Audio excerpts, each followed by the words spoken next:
Welcome, সকলকে স্বাগত জানাচ্ছি।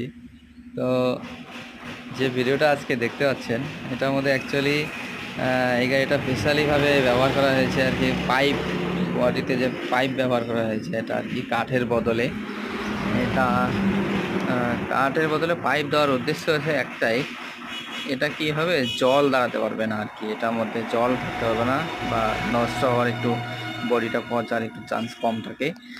তো অ্যাকচুয়ালি এটা যাবে প্লাইউড ফ্যাক্টরিতে পাতা শুকানোর জন্য এটা ব্যবহার হবে গাড়িটা। তো সেই জন্য আর কি বডিটা এরকম করা। এটাতে 1133 ইঞ্জিন লাগানো হয়েছে আর কি। আর টায়ার আছে 750/15, সামনে 13 নম্বর টায়ার। হেভি পাতি ডাবল পাতি করা হয়েছে।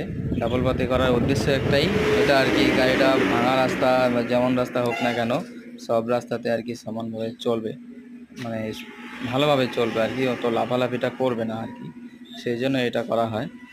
তো কারো যদি ভালো লাগে আমাদের সঙ্গে অবশ্যই যোগাযোগ করতে পারেন। আমাদের যোগাযোগ নাম্বার তো দেওয়াই থাকছে, 9609997757। ধন্যবাদ ভিডিওটা দেখার জন্য। ভালো থাকবেন, সুস্থ থাকবেন।